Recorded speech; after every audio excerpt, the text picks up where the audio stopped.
বিসমিল্লাহির রহমানির রহিম। সুপ্রিয় শিক্ষার্থীবৃন্দ, আসসালামু আলাইকুম। প্রিয় শিক্ষার্থীরা, কেমন আছো সবাই? আশা করি ভালো আছো। আমিও আল্লাহর রহমতে ভালো আছি। তো আজকের অনলাইন ক্লাসে আমি আছি তোমাদের সাথে, তোমাদের জয়নাব ম্যাডাম। প্রিয় শিক্ষার্থীরা, তোমাদের রেওয়ামিল অধ্যায়টা করাচ্ছিলাম। রেওয়ামিলের আমি 2-3টা লেকচার ইতিমধ্যে দিয়ে দিয়েছি। হয়তো রেওয়ামিলটা তোমরা অনেকেই পারো, সেই জন্য রেওয়ামিলটা নিয়ে আমি আর বেশি ক্লাস নিব না। আজকের এই ক্লাসটাই হয়তো আমি আমার সেই রেওয়ামিলের উপরে লাস্ট ক্লাস, এরপরে অন্য চ্যাপ্টারে চলে যাব। তো ততক্ষণ তোমাদেরকে আমি তোমাদের ফেসবুক পেজে কিন্তু সিলেবাসটা দিয়ে দিয়েছি। তোমরা সিলেবাসটা একটু দেখে নিও। অ্যাকাউন্টিংয়ের সিলেবাস এবং ফিনান্স প্রথম পত্রের সিলেবাস, ফিনান্স দ্বিতীয় পত্র যেহেতু আমাদের ম্যানেজমেন্টের টিচাররা পড়ান, তাহলে ওইটা ওনারাই দিবেন। আর অ্যাকাউন্টিং পুরোটা আর ফিনান্সের প্রথম পত্রটা আমরা পড়াই। তো সাময়িক পরীক্ষা যতটুকু লেখা আছে সেটা সাময়িক পরীক্ষার জন্য, সাময়িক পরীক্ষায় ওখান থেকে আসবে, ওই ততটুকুর উপরেই আমাদের প্রশ্ন হবে। আর বার্ষিক পরীক্ষায় বাকি সিলেবাস প্রথম পত্র এবং যেভাবে লেখা আছে সেভাবেই কিন্তু হবে। তবে প্রথম পত্রের সম্পূর্ণটাই থাকবে, এছাড়া দ্বিতীয় পত্রেরও হয়তো 2-1টা অধ্যায় থাকতে পারে। প্রথম পত্রটা সম্পূর্ণ থাকবে, ফিনান্স প্রথম পত্র সম্পূর্ণ থাকবে বার্ষিক পরীক্ষায়, এবং অ্যাকাউন্টিংও সম্পূর্ণটা প্রথম পত্র সম্পূর্ণটা থাকবে। তো প্রিয় শিক্ষার্থীরা, আজকে তোমাদের রেওয়ামিলের যে অঙ্কটা করাবো, একটু অন্যরকম একটা অঙ্ক পেয়েছি। এটা একটা সেবামূলক প্রতিষ্ঠানের অঙ্ক। বোর্ড পরীক্ষা হচ্ছে 2018 সালে সারা বাংলাদেশে একসাথে সম্মিলিতভাবে পরীক্ষা হয়েছিল। একই প্রশ্নের পরীক্ষা হয়েছিল, তবে 2টা সেট, কোনো 4টা বোর্ড এক সেটে আর 5টা বোর্ড এক সেটে, এভাবে 2টা সেটে প্রশ্ন হয়েছিল। এখন আমি যে প্রশ্নের অঙ্কটা করাবো সেটা হচ্ছে বোর্ড পরীক্ষা 2018 খ সেট। আমি প্রশ্নটা একটু খুব তাড়াতাড়ি বলে শোনাই। তোমরা প্রশ্নটা বইটা সামনে নিয়ে বসো। 2018 সালের বোর্ড পরীক্ষা খ সেট। রহমান ব্রাদার্সের নিম্নলিখিত খতিয়ান উদ্বৃত্তসমূহ 2017 সালের 31 ডিসেম্বর তারিখের সেবায় 3,48,000 টাকা, অনুপার্জিত সেবায়, তারপরে আছে মণিহারি ক্রয়, উত্তোলন, ব্যাংক জমাতিরিক্ত অফিস সরঞ্জাম, বিক্রয় খতিয়ান জের, আগুনে বিনষ্ট পণ্য, বিজ্ঞাপন, মণিহারি, প্রারম্ভিক মণিহারি, আইন বই, আয়কর, চালানে প্রেরিত পণ্য, সমাপনী মণিহারি, মূলধন, আসবাবপত্র, চেম্বার ভাড়া, প্রদেয় হিসাব, দালান কোঠা, বেতন। এ হচ্ছে হিসাবের হিসাবগুলো যেগুলো খতিয়ানের উদ্বৃত্তগুলো দেয়া আছে। আমার করতে হবে মণিহারি খরচের পরিমাণ নির্ণয়, তারপরে হচ্ছে স্থায়ী সম্পদ চলতি দায়ের পরিমাণ নির্ণয় এবং রেওয়ামিল তৈরি করো। তো প্রিয় শিক্ষার্থীরা, প্রথমে আমরা করব মণিহারি খরচের পরিমাণ। আমরা যেরকম সমন্বিত ক্রয় নির্ণয় করি, প্রারম্ভিক মজুদ যোগ ক্রয় বাদ সমাপনী মজুদ, একই রকম মণিহারির খরচ বা অন্য যে কোনো আইটেমের খরচ নির্ণয় করতে গেলে প্রারম্ভিক মজুদ যোগ ক্রয় বাদ সমাপনী মজুদ লিখে আমাদের করতে হবে। তো প্রথমে অথবা আমরা লিখতে পারি মণিহারি ক্রয়, তার সাথে যোগ প্রারম্ভিক মজুদ বাদ সমাপনী মজুদ, অথবা প্রারম্ভিক মণিহারিটা আগে লিখে ক্রয়টা যোগ করব, সমাপনী মজুদটা বাদ দিব। যে কোনো একভাবে করলে কিন্তু হবে। তাহলে আমি প্রথমে লিখব মণিহারি খরচের পরিমাণ নির্ণয়। ক নাম্বার, মণিহারি খরচের পরিমাণ নির্ণয়। ক নাম্বারে আসবে প্রারম্ভিক মণিহারি অ্যামাউন্টটা হলো, মণিহারি প্রারম্ভিক মজুদের অ্যামাউন্টটা হলো 8,000 টাকা। তার সাথে হবে যোগ মণিহারি ক্রয়,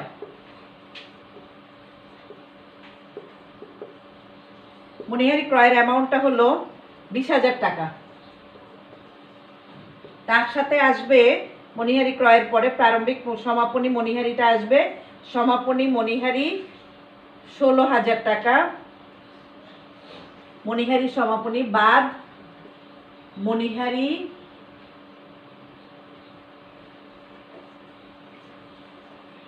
সমাপনী মণিহারি।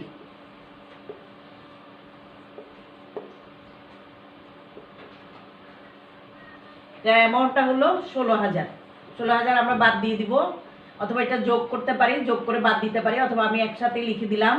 যেটা আসবে সেটা হচ্ছে মণিহারি খরচ।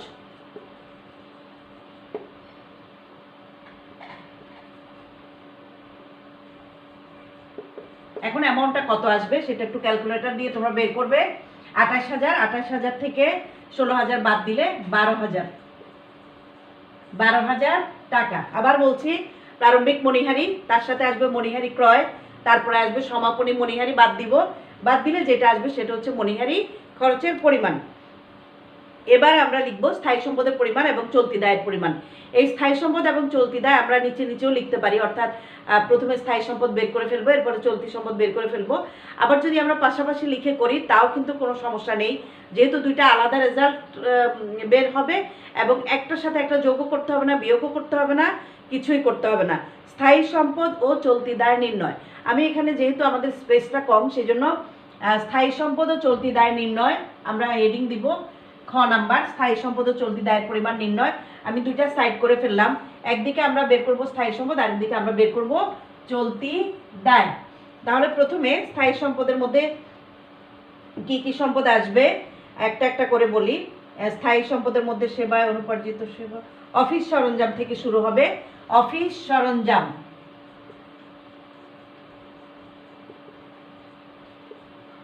অফিস সরঞ্জামের অ্যামাউন্টটা হলো 1 লক্ষ টাকা। অফিস সরঞ্জাম 1 লক্ষ টাকা। তার সাথে আমাদের আসবে অফিস সরঞ্জামের পরে বিক্রয় খতিয়ান জের, এটা চলতি সম্পদ, আগুনে বিনষ্ট বিজ্ঞাপন, প্রারম্ভিক আইন বই,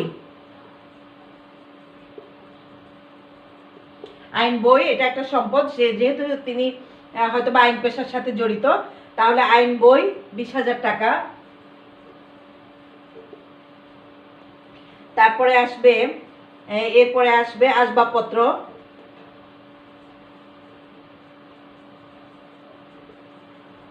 আসবাবপত্রের অ্যামাউন্টটা হলো, আসবাবপত্রের অ্যামাউন্টটা 60,000 টাকা। তারপরে আছে লাস্ট আছে দালান কোঠা। এই চারটাই আমি সম্পদ দেখতে পাচ্ছি এখানে। অফিস সরঞ্জাম, বাকি চলতি সম্পদ আছে অনেকগুলোই। অফিস সরঞ্জাম একটা স্থায়ী সম্পদ, আইন বই এটা স্থায়ী সম্পদ, আসবাবপত্র স্থায়ী সম্পদ, আর দালান কোঠা স্থায়ী সম্পদ।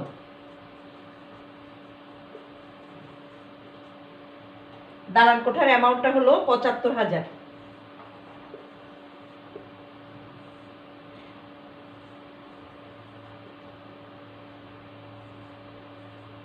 তাহলে টোটাল আসছে 2,55,000 মোট স্থায়ী সম্পদ।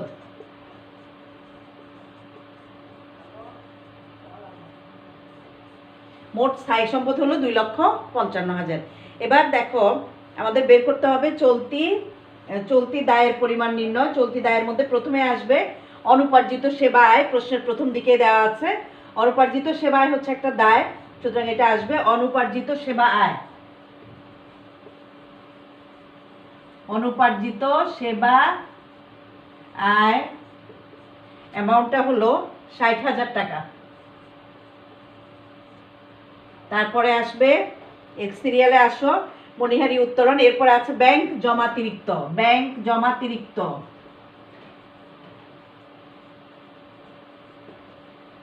এটার অ্যামাউন্টটা হলো 75,000 টাকা। তারপরে আসবে প্রদেয় হিসাব। প্রদেয় হিসাব একটা দায়, চলতি দায়। প্রদেয় হিসাব, প্রদেয় হিসাবের অ্যামাউন্ট হলো, প্রদেয় হিসাব 40,000 টাকা। 40,000। তাহলে তিনটা আমরা এবার যোগ করব।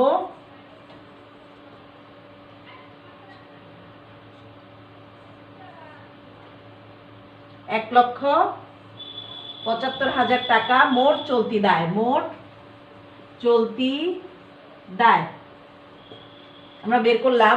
অনুপার্জিত সেবায় এটা একটা দায় আসবে, ব্যাংক জমাতিরিক্ত দায়। অনুপার্জিত সেবায় 60,000 টাকা, ব্যাংক জমাতিরিক্ত 75,000 টাকা, প্রদেয় হিসাব 40,000 টাকা। তাহলে আমরা পেয়ে গেলাম টোটাল 1,75,000 টাকা। এটা হলো চলতি দায়। আর আমরা এদিকে বের করলাম স্থায়ী সম্পদ। আমরা প্রথমে বের করলাম মণিহারি খরচের পরিমাণ নির্ণয়। তোমরা এতটুকু করে ফেলো। তারপরে আমি এরপরে এতটুকু লেখার পরে অবশ্যই হয়তোবা তোমরা লিখে ফেলেছো, তোমরা লিখো। ততক্ষণে আমরা রেওয়া মিলে চলে যাই। গ নাম্বারটা হচ্ছে রেওয়া মিল।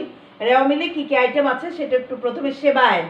উপরে হচ্ছে রহমান ব্রাদার্স, তারপর লিখতে হবে রেওয়া মিল, তারপর লিখতে হবে 2017 সালের 31 ডিসেম্বর, অথবা আমরা উল্টো করেও লিখতে পারি 31 ডিসেম্বর তারিখের 2017 সালের 31 ডিসেম্বর, অথবা 31 ডিসেম্বর 2017। এভাবে আমরা লিখতে পারি। প্রথমে হচ্ছে সেবা আয়। সেবা আয়, যেহেতু এটা আয়, আমরা জানি আয়গুলো হয় ক্রেডিট, ব্যয় ক্ষতি সম্পত্তি ডেবিট, লাভ আয় দায়গুলো ক্রেডিট, সুতরাং আয়টা ক্রেডিটে বসবে। তারপরে অনুপার্জিত সেবা আয়, অনুপার্জিত সেবা আয় হচ্ছে দায়, ক্রেডিট হবে। মণিহারি ক্রয় ডেবিট হবে, উত্তোলন ডেবিট হবে। আমি আশা করি তোমরা এতটুকু করে ফেলেছো। আমি একটু মুছবো, মুছে তারপরে তোমাদেরকে রেওয়ামিটা একটু করাবো।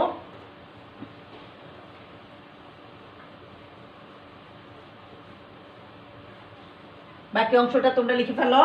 প্রথমে আসবে সেবা আয়, অ্যামাউন্টটা হলো 3,48,000 টাকা। সেবা আয়ের অ্যামাউন্টটা হলো 3,48,000। তারপরে এরপরে আসবে অনুপার্জিত সেবা আয়, এটা দায়, দায় বলে ক্রেডিট হবে।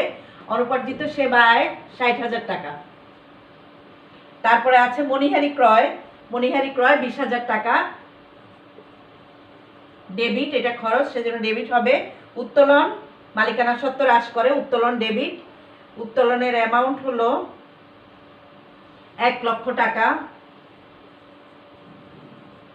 তারপরে আছে ব্যাংক জমাতিরিক্ত, ব্যাংক জমাতিরিক্ত অ্যামাউন্ট হচ্ছে 75,000 টাকা, ক্রেডিট, ব্যাংক জমাতিরিক্ত দায়, চলতি দায় সেজন্য ক্রেডিট হবে। অফিস সরঞ্জাম, এটা একটা স্থায়ী সম্পদ, সম্পদ বলে ডেবিট করতে হবে। অফিস সরঞ্জাম ডেবিট 1 লক্ষ টাকা। তারপরে আছে বিক্রয় খতিয়ান জের, এটা হচ্ছে দেনাদার, দেনাদারকে আমরা পুস্তক ঋণ বলে থাকি, বিক্রয় খতিয়ান জের বলে থাকি, দেনাদারও বলে থাকি, প্রাপ্য হিসাবও বলে থাকি। 4টা নামে দেনাদারকে আমরা চিনতে পারি। বিক্রয় খতিয়ান জের 50,000 টাকা, এটা ডেবিট, এটা যেহেতু দেনাদার ডেবিট হবে 50,000। আগুনে বিনষ্ট পণ্য, এটা একটা ক্ষতি, সুতরাং ক্ষতিও ডেবিট, খরচ ক্ষতি সম্পত্তি ডেবিট, আগুনে বিনষ্ট পণ্য 16,000 ডেবিট। তারপরে আসবে বিজ্ঞাপন, বিজ্ঞাপন 16,000, বিজ্ঞাপনের অ্যামাউন্টটা হলো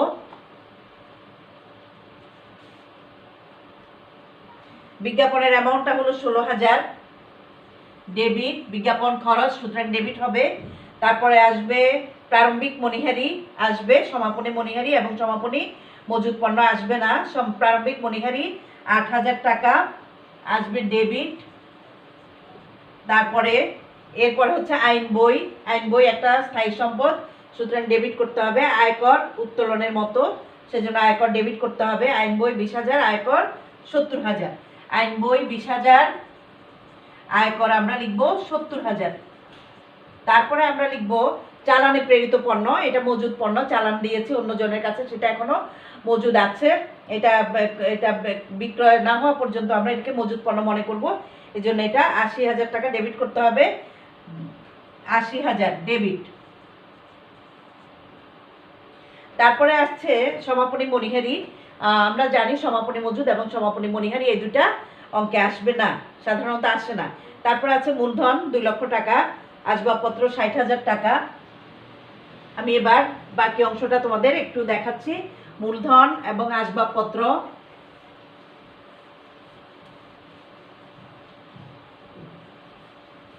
মূলধন ক্রেডিট, আসবাবপত্র ডেবিট।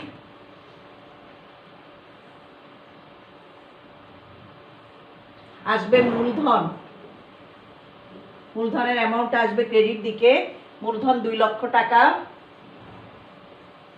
তারপরে আছে আসবাবপত্র, আসবাবপত্র অ্যামাউন্ট 60,000 টাকা। আসবাবপত্র সম্পদ, সম্পদ বলে ডেবিট। তারপরে আসবে চেম্বার ভাড়া, অ্যামাউন্টটা হলো চেম্বার ভাড়া 48,000 টাকা, যেহেতু ব্যয় সেজন্য ডেবিট হবে। তারপরে আছে প্রদেয় হিসাব, প্রদেয় হিসাব, প্রদেয় হিসাব হচ্ছে দায়, চলতি দায়, দায় বলে ক্রেডিট 40,000 টাকা। তারপরে আছে দালান কোঠা,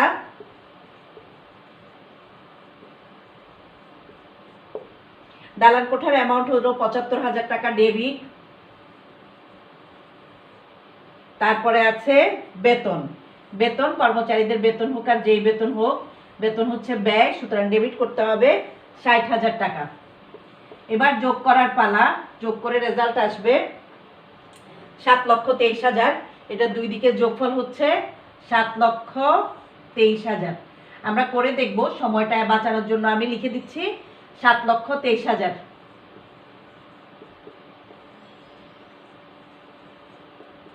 প্রিয় শিক্ষার্থীরা, আমরা সম্পূর্ণ একটা রেওয়া মিল করলাম। রেওয়া মিলের আইটেমগুলো দেখো। প্রথমে সেবায়, আয় বলে ক্রেডিট, অনুপার্জিত সেবায়, দায় বলে ক্রেডিট, মণিহারি 20,000 টাকা, ব্যয় বলে ডেবিট, উত্তোলন মালিকানা সত্ত্ব হ্রাস করে সেজন্য ডেবিট, ব্যাংক জমাতিরিক্ত 75,000 টাকা, দায় বলে ক্রেডিট, অফিস সরঞ্জাম স্থায়ী সম্পদ বলে ডেবিট, বিক্রয় খতিয়ান জের চলতি সম্পদ বলে ডেবিট, আগুনে বিনষ্ট পণ্য ক্ষতি বলে ডেবিট, বিজ্ঞাপন ব্যয় বলে ডেবিট, প্রারম্ভিক মণিহারি এটাও ব্যয় সুতরাং ডেবিট, আইন বই স্থায়ী সম্পদ বলে ডেবিট, আয়কর উত্তোলন বলে ডেবিট বা মালিকানা সত্ত্ব হ্রাস করে চালানে প্রেরিত পণ্য মজুদ আছে বলে ডেবিট। তারপরে হলো এরপরে আসবে মূলধন মালিকানা সত্ত্ব ক্রেডিট, দায়ও বলতে পারি মালিকানা সত্ত্ব ক্রেডিট, আসবাবপত্র স্থায়ী সম্পদ বলে ডেবিট, চেম্বার ভাড়া ব্যয় বলে ডেবিট, প্রদেয় হিসাব দায় বলে ক্রেডিট, তারপরে দালান কোঠা স্থায়ী সম্পদ বলে ডেবিট এবং বেতন ব্যয় হিসাবে ডেবিট দিকে আসবে। তারপরে আমরা দুইটা দিক যোগ করলে আমরা পাচ্ছি 7,23,000 টাকা। দুই দিকে যোগফল লিখে ক্লোজ করে দাও। এভাবে আমরা রেওয়া মিলটা শেষ করব। তাহলে শিক্ষার্থীরা, আজকে আমরা শিখলাম কি মণিহারি খরচের পরিমাণ। যে কোনো খরচ বের করতে গেলে প্রারম্ভিক যোগ ক্রয় বাদ সমাপনী। আর যদি মুনাফা বা ক্ষতি বের করতে বলে বিক্রয় থেকে ওইটা বাদ দিলে যেটা আসবে সেটা হচ্ছে মুনাফা বা ক্ষতি। স্থায়ী সম্পদের মধ্যে কি আসবে আগেই বলেছিলাম। স্থায়ী সম্পদের মধ্যে অফিস সরঞ্জাম, তারপরে আসছে আইন বই, তারপরে আসবাবপত্র এবং দালান কোঠা। আর চলতি সম্পদের মধ্যে আসছে ব্যাংক জমাতিরিক্ত, এরপরে আসছে ব্যাংক জমাতিরিক্তর পরে অনুপার্জিত সেবায়, আরেকটা ছিল প্রদেয় হিসাব চলতি দায়। স্থায়ী সম্পদ বের করলাম, অন্যদিকে চলতি দায় বের করলাম। দুইটা যোগ করার কোনো প্রয়োজন নাই, সেজন্য আমি দুইটা আলাদা আলাদা করে লিখেছি। তোমরা উপরে নিচে করেও কিন্তু লিখতে পারো।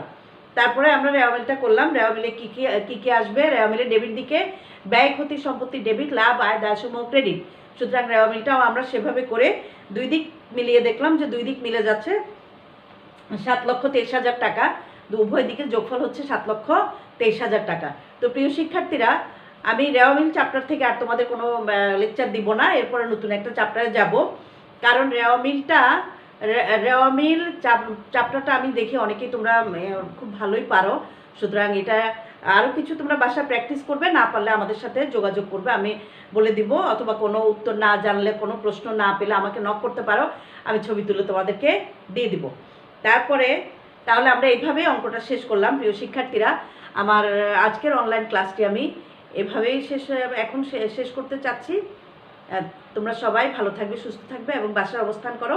ইনশাল্লাহ আগামী ক্লাসে আমরা নতুন একটা চ্যাপ্টার নিয়ে আবার আমি শুরু করব। ততক্ষণ পর্যন্ত সবাই ভালো থাকবে, সুস্থ থাকবে। আল্লাহ হাফিজ।